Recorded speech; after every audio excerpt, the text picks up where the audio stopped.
False start. Chief, I feel like I'm in the presence of greatness. Thank you. How'd you get into the old wheelchair basketball scene? So to be honest, how I got into wheelchair basketball was 100% like pot luck.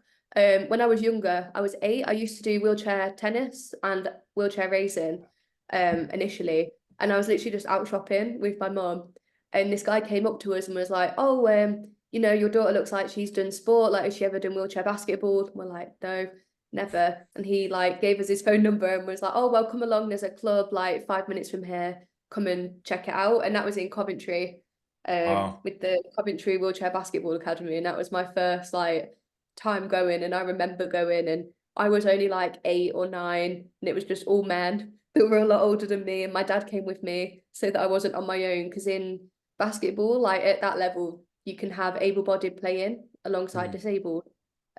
So my dad used to play as well, so I didn't feel quite as like on my own. Wow. Yeah. I'm always fascinated by seated sports, right? Whether it's wheelchair basketball, wheelchair rugby league, wheelchair rugby. Um, Wheelchair rugby league's better, being a northerner. But anyway, we'll push that on to the side. I'm fascinated, right? Because it's fucking hard enough with your legs. It's like, well, now you got to pivot from above the hip. Yes, exactly. Like there's so many different moves that until you try it, like there's certain things that are just so different. Like Yeah. in wheelchair basketball, you still have the like fadeaway shots that you have in running basketball. Like a lot of the rules are very similar. For an example, like the net's the same, the ball's the same, traveling effectively is the same, just rather than steps, it's pushes. So you can't have more than two pushes. So a lot of it is very similar, but then there's certain things within our sport that are so different with how you move and how you create space in to shoot and how screens Mm. and picks work. Like it's quite a intricate sport from that point of view. Just like everything though, right? As we develop through like academy level, through youth level, like and people change as we go through adolescence and all that stuff and gain a little bit of skill. The game has to evolve with it, right? And I was having this conversation not too long ago about like how rugby unions had to change. It's like, well, the breakdowns changed, and then like now the speed of the game has changed, and like I find it fascinating how sports have to evolve to certain individuals. Like an athlete might come in the chair and do some sort of move, and you're like, wait, hold on a minute, we can't touch them. Like they are literally just tearing us apart, and then the game has to kind of catch up to the athlete just because they had the foresight of what happens if I do this. Yeah, 100%. And I think wheelchair basketball is an example of that. Like our Yeah. sport has changed a lot as well. Like it's such a fast, dynamic, physical sport anyway. Um, and just sort of like the different tactics you now use, and even things like the equipment has changed so much. Like if you look at a wheelchair basketball chair now compared to what they used to be like when the sport first started, like two very different things. And as you said, things evolve so that, everyone can perform better, and you start to understand, okay, what do I need in this equipment to make the best athlete I can be out of it? And you start to make adaptations and change Mm. things. And I think that's a massive one in us that's changed the sport so much. It's beautiful though. It embraces curiosity and it questions ourselves as individuals, but also as everybody participating in the sport and be like, well, how do we make this thing? How do we grow it so more individuals have the opportunity to play it? Or like, how do we grow it so like, there's not a rule that like always gets broken. It's like, you're okay, well, this needs to change and adapt with it. And the referees need to get involved and the umpires and the coaches. And it's all a learning curve, right? Like it's relatively new sport, right? Like, do you know when it was created? I know it was one of the first like early sports from when the Paralympic movement sort of started. Hmm. Um, they used to use it a lot as rehabilitation for patients who'd had a spinal injury. Wheelchair Wow. basketball was one of the sports that they would try to get there to try and get them independent again. And I think that's really important. Like I think sport as a whole for disabled people can be such an important tool. Like I know for myself, it was massive. Like I was put into sport straight away, pretty much. My parents were like, right, we want you to meet other people that are also Yeah. disabled. like get used to it, be around people. And I think that's one of the most important things that helps people figure out what to think about disability and how to embrace it themselves and become more confident in themselves. I think it's really important. Yeah, mate, 100%. You know, it's a form of expression at the end of the day, and we get to develop that relationship with ourselves as well, right? I'd be like, right, what is this body that I'm in? What can and can it do? You know, like, who the fuck am I? What do I want to become? You know, pros and cons, all the like existential crisis questions, I guess. But we do it through movement, and it kind of slaps you in the face and shows you, or be like, no, you can't do that. Like, you're not 6 foot, or you can't do that. You're sat down. You're like, oh, okay, but I want to be able to, you know, achieve said outcome. I was like, well, you have to take a different path. And what path is that one going to be Yeah. for you? Oh, 100%. And I think that's the thing that was massive for me. So I've been disabled like my whole life. I've never been able to walk or anything. But I think because of how I was brought up, my parents were both of that mindset of, okay, you want to do that? All right, go on then, see Go what on. happens. Like Yeah. they never really bubble wrapped me. It was very much, oh, you want to do it? Go on. Or like, oh, you need to get to the other side of the room. Okay, figure it out. Get to the other Like side they of the never room. really did. Don't get me wrong, like if you needed help, they obviously did help, but it was very much they wanted me to learn how to do things myself rather than them just kind of do it for you. Like, so I think that was really important. And I think especially because I grew up with it, like I had to learn how to do things. And I think that carried through almost for me. Like if it's, oh, you can't do something, okay, what can I do then? Like you look at different ways of how to adapt to situations. Honestly, mate, I think that's what able-bodied athletes can take away from adaptive athletes. I was like, yeah, figure out a fucking way. You know, there's too many people that'd be like, oh, you know, my knee's sore, or like I can't do this, or I've had a bad day, I've not had enough sleep, or whatever. It's like, dude, okay, but if it needs doing, like we can change it. There is another Yeah. way. Like, you know, whether a Bible, it's a dumbbell, or what, rather than like going to the office, go on your laptop at home, or whatever it is, right? You're having a bit of a spat with your mate or your spouse or whatever. Yeah, find another bloody way. You know, stop doing the same thing over and over and be like, well, it's not working. Yeah, train something, try it. You know, Yeah, adapt. exactly. And the only way that you figure it out is by things not working. Like a Yeah. lot of the time to figure out what does work, you have to narrow it down by thinking, okay, well, I've tried this didn't work. So what else can I do? Or what I initially wanted to study, I couldn't do that. So what do I do now? I think a lot of it is trying to narrow it down through trial and error. Mm. Almost is the easiest way to learn, and you just carry that forward rather than no one does everything right the first time. No one is perfect and knows exactly what they're doing. Like it's very much you have to sometimes wing it and hope and see what happens. But that's the best way to build it up, to figure it out. For sure. I think we overestimate our intelligence, but underestimate our resilience, right? You know, we think we're this Yeah, smartest creature on the planet. I was like, dude, okay, well, my GCSE scores tell me otherwise, you know, but it's like, well, you can carry on. You know, you can keep going, yeah, you can get up, you can do another day. Like you're not gonna break. You're gonna be all right.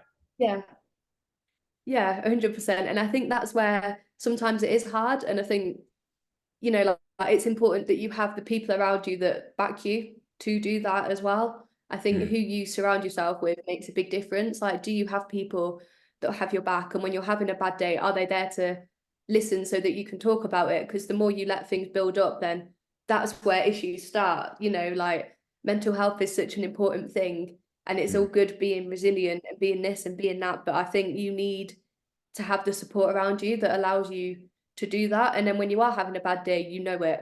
Like rather than things happening and it building up and you getting more sort of stressed by it. Like so everyone needs that release. And I think it's such an important thing that isn't necessarily spoke about as much as it should be. How do you find those people? I think some of it is just who you're around a lot of the time. Like, so I know for me, when I had like, I was at university and I was trying to juggle university life, I was studying human biology. It was quite a full-on degree, but then at the same time, we were centralized training. So I was training 2, 3 times every day. like trying to do all of that, like, you know, at the start you're like, oh, it's fine, this is what I wanted to do, like I signed up for this, and then as it goes on you're like, oh God, like I need some help. But like, I'll be honest, I didn't go and get help straight away. Probably should have done. Probably would have helped me a lot more if I did. But I think sometimes you've got to take the leap and trust people and trust someone. Or like, if someone knows, like, you don't even have to go into the details with, you know, said specific person, but say, look, I'm struggling a bit. Do you happen to know anyone? Like, a lot of places will have somewhere to point you or direct you, or different sports psychologists. Or for me, it was my performance lifestyle. She was amazing when I was there. Like, she did both roles, I think, for me, lifestyle and psych. And I think it was really important. But a lot of the time you don't necessarily know that you need the help until you need the help, almost. But I think just being aware of who's around, and also getting to know who you can talk to, because sometimes it's not a major thing, you just need to say it, and then it's not sitting in your head. Like, Yeah. just basic things, like, it's a lot to figure out, but when you do it, it's a massive relief. Yeah, once you say it once and you kind of hear it back from yourself, or you hear the response from somebody around you, you're like, oh, actually, it's not that bad. And it's like you've already released 50% of the worry. And you're like, oh, I can deal with the other 50%. Like, we're good. Like, we can figure that out. We've got the confidence in our own capability. But if we don't, and we usually keep it Yeah. within the four walls of our mind, right, it starts to, you know, sweat. It starts to fester in ourselves. And it's like putting Mentos in a Diet Coke and then just screwing on the bottle cap as hard as you can. It's like, it's gonna blow up sooner or later. Yeah, exactly. And especially in, you know, like the environment here, for example, is quite a high pressure performance Yeah. environment a lot of the time. And you see it, like, things happen, and that's normal. But I think you can tell that, like, things build up, and that's fine, but it's just trying to figure out how you deal with that, or whether it is talking to someone, or for some people it might be going home and reading a book, or anything that's not related to what the issue is. Or like, you know, sometimes you need to, okay, I've done my training for the day, I need to do anything else, just anything to get your mind off it and engage in something else, because one thing can consume you. And Oh yeah. it's hard, like, you know, you're an athlete, you want to be the best athlete you can be. Like, we all think that, we all want to be the best, but to do that you have to be mentally in the best place. Like, 'cause if you're mentally not, then your confidence goes, and before you know it, your performance goes. Like, it's all a cycle, and you're trying to keep the balance. It's hard, it's challenging. Mm. I find the psychology of an athlete fascinating. It's What in terms of it's a wild place, man. You know, I massively? I think I mean, I'll ask you the question. Let me see if I can actually word it in a question format. Okay. To be a professional athlete and creme de la creme top, you are professional. You are making money from this. Do you think you need to have like an obsessed mindset? I think to an extent, yes, but I think it's not letting that consume everything. Like, I think, you know, there are obviously sacrifices that you have to make. Like, you know, I don't really see my family that much during the season. I see them in the summer and at Yeah. Christmas, kind of it, or when they come here. Like, everyone has to make the sacrifices for that. And I think that's one of them. But I think you do, like, you always want to push yourself. Like, for me, I'm always like, I want to be one of the best. Like, so basketball works in classifications. So to me, I want to be the best 1 point player, because that's what I am, that I can be. Not, you know, not just female. I want to be one of the best ones, male, female. That's Yeah. my mindset. So to me, I'll always work to be that. And I think a lot of that also is mentally, like, I need the confidence, because you almost need like a bit of, you know, swagger about yourself. Like, you want to be confident, you want to be that person, and you're like, yeah, I've worked my ass off to be here. Like, I'm gonna keep doing that because that's what I want to be. But I think you have to be obsessed to be it, but also you got to know why you're doing it, I think, is a big one. Because a Mm. lot of the time motivation comes from yourself. it's not like an extrinsic thing you can look at and be like, oh, I want to do this, because what when you've done that, like what's the next thing? You're always moving on to the next thing. And I think short-term goal wise, great, but I think you've got to know within yourself why you're doing it. Like for me, I always have done basketball. My parents always helped me with sport. And to me, I'm like, okay, well, while I'm doing this, and it's not like I've got my degree for when I've finished, but right now basketball is what I'm doing. So I want to do it well. My parents set me up for it. I want to make them proud. I want to be the best that I can be, not just okay. I want to be the best one. So I think you do have to be like, okay, well, that means I've got to get in gym sessions here. I've got to do this. I've got to do that. I've got to, commit yourself to it. And especially here, like I commit myself a lot to the basketball, but then at the same time, I'm in a different country. I need to learn the language because my teammates aren't all English, and it's unfair of me to presume that they would know English. Like I should meet in the middle, like, which is challenging. I'm not a languages person in the slightest. I've got a very scientific brain, not a language one. So it's a challenge, but that's part of it. Like, where you are, you've got to kind of immerse yourself within that in order to allow yourself to develop, not just physically, but then like mentally, socially, like all of it comes together if you want to be that at the end of it. Yeah. It definitely is a beautiful thing because it can positively bleed off into your life, right? Where you're like, oh, I want to develop as, a person. I want to take up a hobby. I want to develop my friendships or learn a language so I can meet people in the middle. You think of that. There will be some folks out there that won't even think about it. They'll just take it for granted and they'll be ignorant to the whole thing. The challenge is not letting it consume you, right? Because you need to, in season, be somewhat obsessed with what you're doing as a professional athlete because you want to be the best that you can actually be for your team, for yourself, for your family, whatever. Usually it's intrinsic. However, that little intersection of like how it overlaps of this is my job and then this is my life, it gets quite funny, right? And you're like, well, how do I not be obsessed with, I don't know, cleaning? I met a lot of athletes, right? And they are top of their game. And it's like everything needs to be set up, or they're an asshole to certain people because like, they're somewhere else. And that fine balance in a human mind, because we're all human. I think a lot of folks, for us civilians, look at the professional athletes and be like, oh yeah, those cyborgs.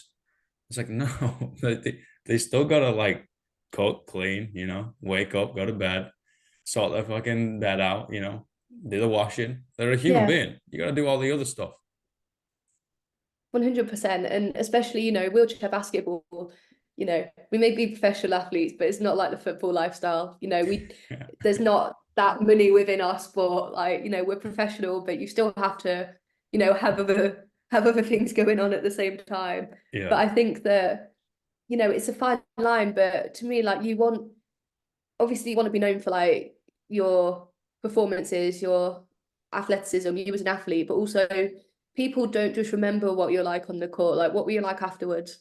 Did you say hello to people? Were you nice to everyone? Like, you want it to be known that you're a nice person. Because if you're a Yeah. great athlete, but like to me, it should be a rounded thing. Like people supported you to get where you are, and for all half the people helping you might have one day wanted that and couldn't for whatever reason, or they want other things, or they've got their own like issues going on.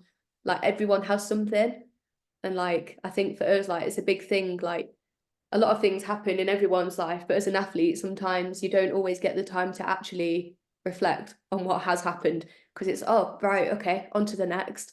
Like it's a very, you have to have that, because that's what we do. Like here, it's every weekend you've got to be ready to perform. Like, yeah, you might not have to be like top of the top for the whole season, but you've got to be up there, and then you don't get a break in between seasons, because that's when GB stuff is. It's when there's Europeans or a Worlds, or this year Paralympics. Like you don't get the downtime. You're very much like, okay, season tick, GB tick. Like you get maybe a couple of weeks to decompress, and it's important that you take that, because year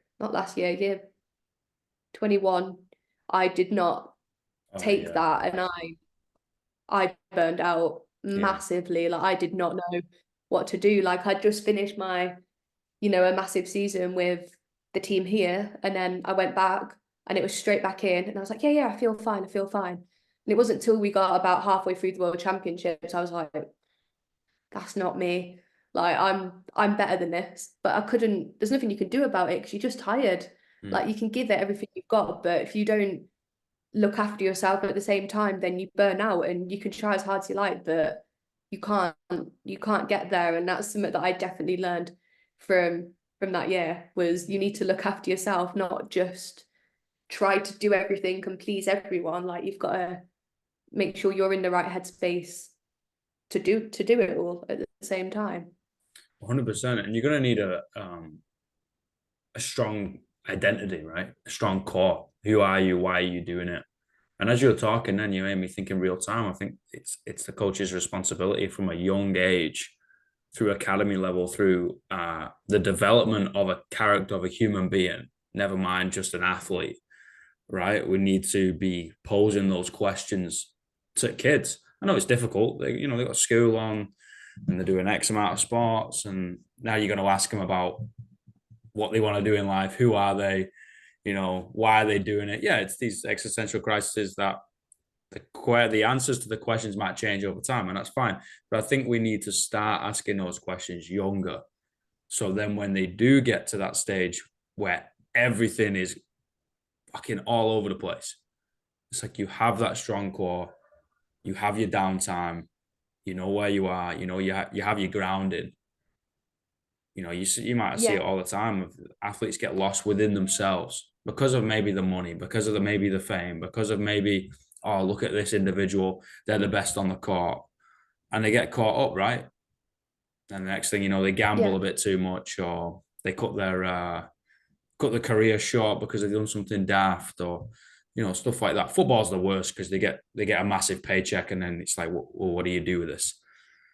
Rugby might be going the same way, unfortunately. Like, yeah, I think athletes need to be bloody paid and paid well across the board, all sport. But that also poses questions of like, before all that happens, we need a better core, we need a better foundation, and then that comes from the conversations with the coaches, I guess. And I think that's something that isn't necessarily spoke about, but like, for example, in para sport, like, and same for Olympic athletes, a lot of it is through, lottery funding. UK sport fund a lot of athletes. And they do that, from different ages, depending on, are you a potential athlete? Are you a performance athlete? Like what is this?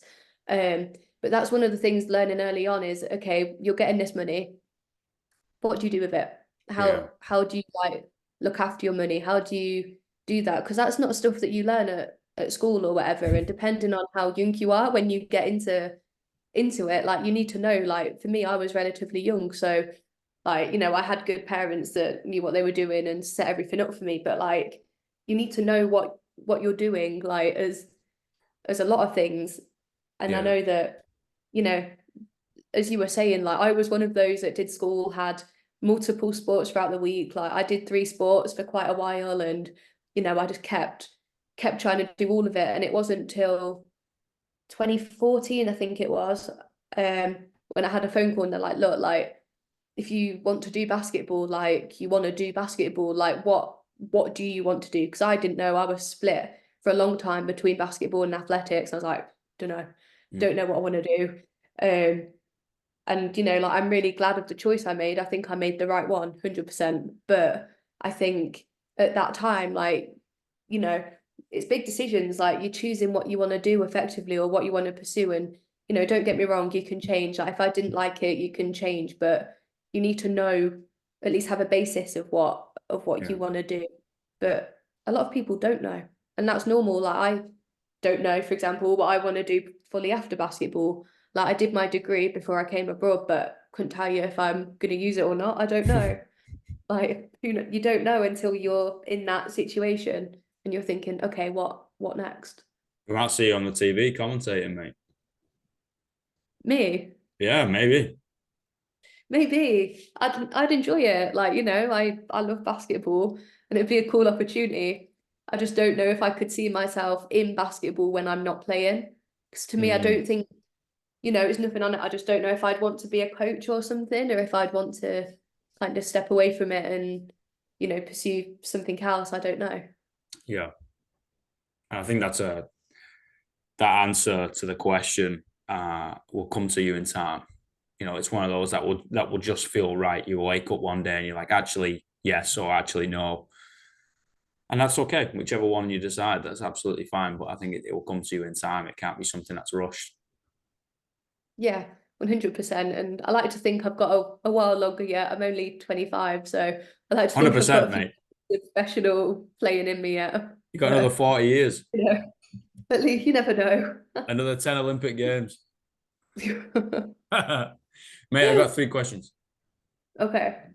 What's the greatest piece of life advice you've ever received? I think for me, a lot of my best advice was from when I was younger, and it was literally like, try things, face challenges, and just try things and see what happens. Like the way that I was brought up, it wasn't necessarily advice, but I think it taught me a lot to just be like, okay, if you want to do something, go try it, see what happens, have a go. And if it doesn't work, don't work. It's fine. It doesn't matter. Like you just say, okay, I tried, and you move on. Like I think that was one of the main ones for me is just, you know, try things and be passionate about things and find what you want to do and why you want to do it. Mm. Trying things, not being afraid to fail. Or even if you are, still giving it a crack anyway. Yeah, if you fail, doesn't matter. I've failed plenty of times trying to talk Spanish to people, and it's still embarrassing, but I still try. Mate, I think to be human is to be a walking fuck up. You got You to know, embrace it. 100%. Why not? Give it a crack. You don't get it right, do it again. Try again. Exactly. Mate, what's the worst piece of life advice you've ever received? So for me, it wasn't necessarily life advice, but when I was choosing my universities and looking at degrees, I was very much wanting to do medicine as my degree. But I went to one uni and they looked at me, saw the chair and went, no, Oh, you can't do that. And I instantly wanted to be like, you what? What do you mean I can't do that? And they were like, well, you got to do this, you got to do that.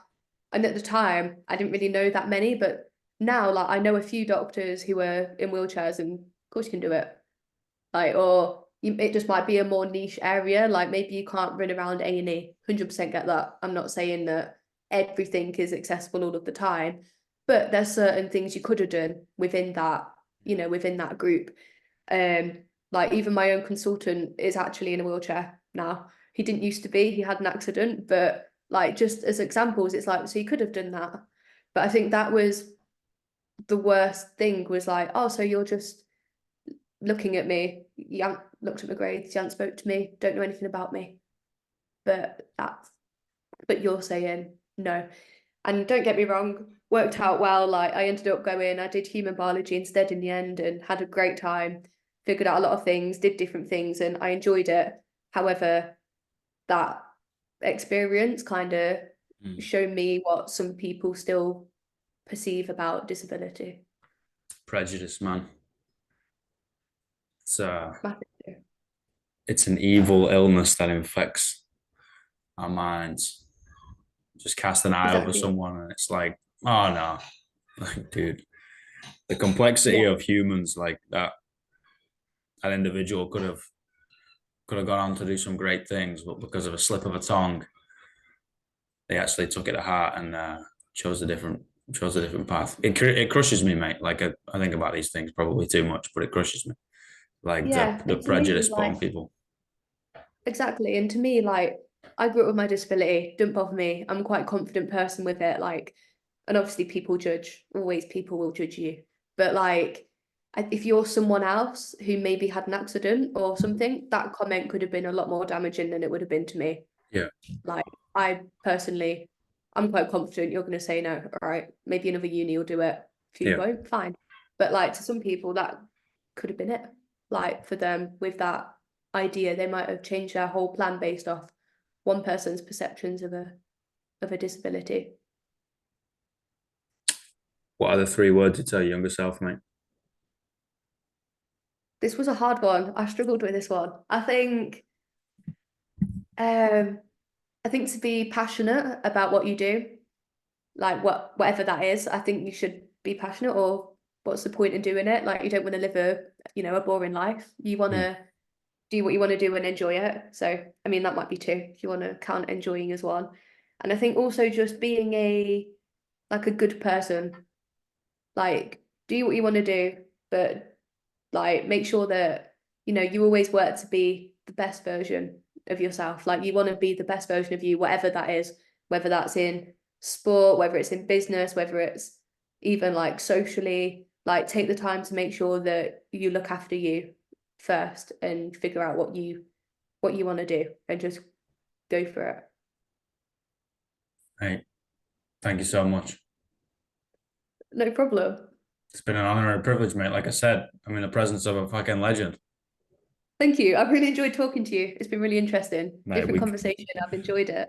we can talk shit whenever you want, mate. And I look forward to see you out on the court with a GB shirt on, fucking making hoops. Thank you. I appreciate it. Mate. I've got to get my pom pom out. My tutu, my pom poms. I need a little cheerleader going on. It's all good. That's what we want. We need more. We need all the support. Please do. 100%. Right, I'll get it on camera. I'll send it over. Legend. All right, appreciate your time. And we'll speak soon. Perfect. Thank you very much. Mate, thank you. Bye, everybody.